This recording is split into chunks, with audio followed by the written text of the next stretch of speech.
Hi everyone, this is Aaron for Zollotech, and we're going to talk a little bit about Final Cut Pro 10 today. Some people have asked me to show what it's like to use, so let's go ahead and open Final Cut Pro 10, or X, depending on what you want to call it. Let's go ahead and open it. Now let me give you a little bit of background. I've been using editing programs on the Mac for quite some time. I've been using them for Zollotech exclusively for about 3 years. I started with iMovie, and as you can see, here's Final Cut Pro 10. Started with iMovie. I then moved to Final Cut Pro, spent about 20 hours using training classes to learn that very well, then used that for, I don't know, a year or so, year and a half, and then switched to Final Cut Pro 10. Final Cut Pro 10 I like a lot and seems to combine the best of iMovie and Final Cut. Now that doesn't mean I'm a professional editor by any means. For the needs of the majority, I think this is going to be very, very useful and save a lot of time to those that edit. So as you can see, here's kind of the main screen of Final Cut Pro. This is saying I'm missing media. Not too big of a deal. I deleted it to free up some room on the hard drive. What we're going to do is import from my SD card. Now my SD card works in a Canon Vixia I think it's an HX10 or HF10 rather, and it records an AVC HD. Now anybody that's used AVC HD knows that it's very intensive on the processor. Previously I had to import the footage by importing it, spending time waiting for it to render, then I could edit it. Now here's all of the footage that's on the SD card. You may have seen some of these reviews. Here's part of the review of the changing out the memory for the MacBook. Let's scroll down, and I have a case review here.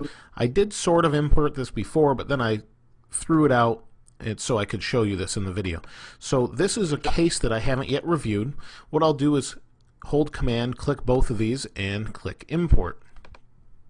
It's going to ask me if I want to create a new event. I do. This is actually a case by Rivet. And we'll do that.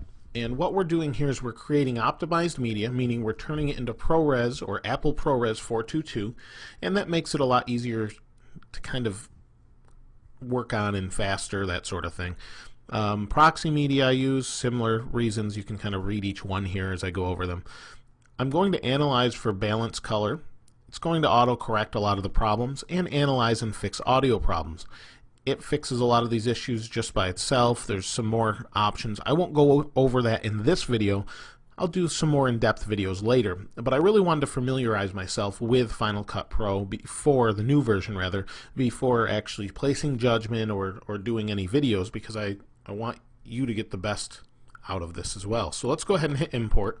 Now before, what I'd have to do is sit here and wait, and as you can see, it's kind of importing with these little dials here. All I have to do in Final Cut Pro 10 or X is go ahead and edit right away. I can start right now.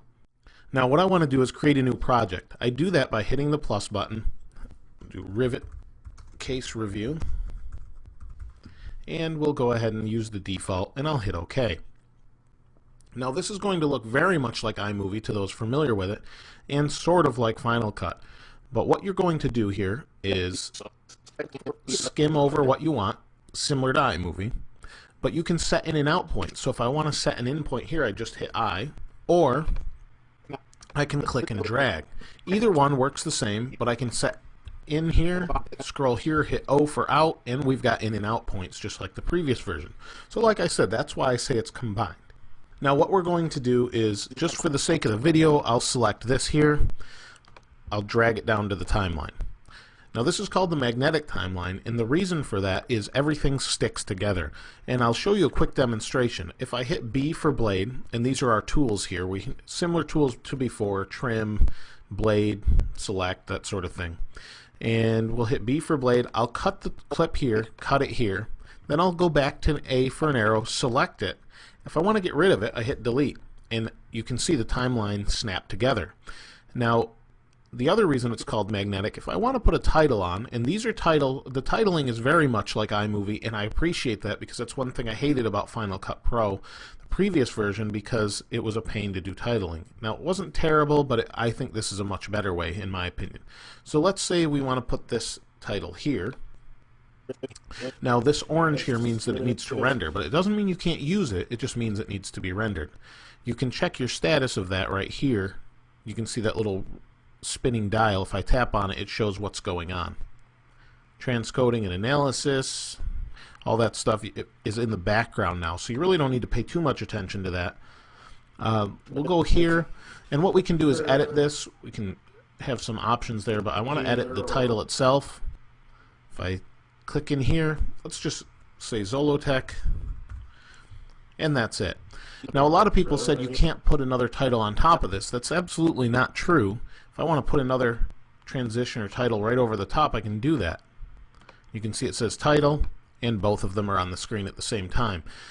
You can do that up to I think 7 or 8 times if you want, and you can put layer upon layer of video, the same thing, it's just done a little bit differently. So let me give you an example of why this is a magnetic timeline. As you can see, I've got 2 clips here, and these have titles on them. If I want to move those in the previous version, I could move the clip, but then I'd have to move the titles around and everything. Now I just simply click the clip, everything moves with it, it slides to the front, and this slides here.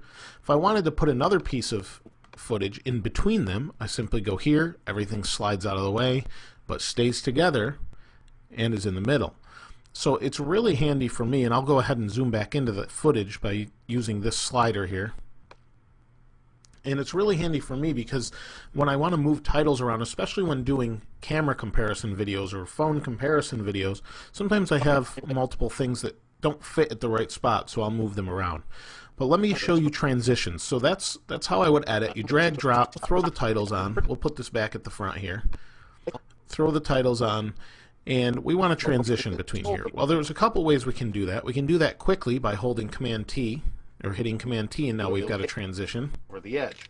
And it seems to hold it pretty well, particularly you can see it transitioned there to the next clip. Not very clean transition, but this is just for example purposes. Over here we have our transitions. We have a bunch of different ones. Now you may have seen this one, and it will give a preview of each as you scrub over the transition. I've used this for the intro to the video quite a bit. It's called Clone Spin. You can do Cube, I've used that as well. Either one we want, we just select, drag and drop, and there we have it. And it latches over the edge.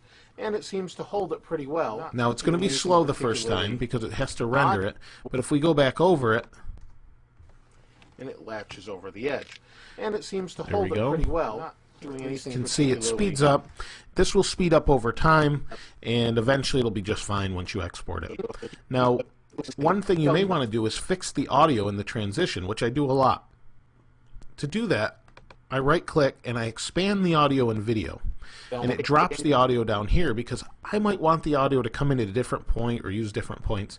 And I just do that by clicking and dragging. It totally leaves the video unaffected, and I can just drag and move the video. If I want to put the audio here and start fading it in here, I can do that. But if I want to bring it here and then fade it in, we've got this little slider here, and now it will fade in the case, and we'll snug it down, and it latches over the edge. And you can hear I'm talking in both, but you get the idea, I think, of what I'm trying to show you, is that it's really nice to just quickly edit and fix this. Now, if I want to fix the clip, all of my options are up here in the inspector. If I want to balance the color, I just click the button. Yep. There we go. It will auto balance the color. If I want to match this clip to this clip, I can do that also. When you have multiple cameras, this is helpful. Match it, and it says, okay, well, select what you want to match. I want to match this.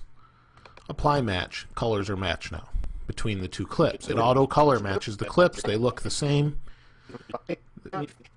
and everything is happy there. You can also adjust the audio, and the audio is a little bit different. Before I would normalize all the audio. Now it kind of does the same thing but in a different way. So here you can see there's configuration. I can do mono, stereo. I could also change it to surround if I had surround microphones all over the place, or however I wanted to do it.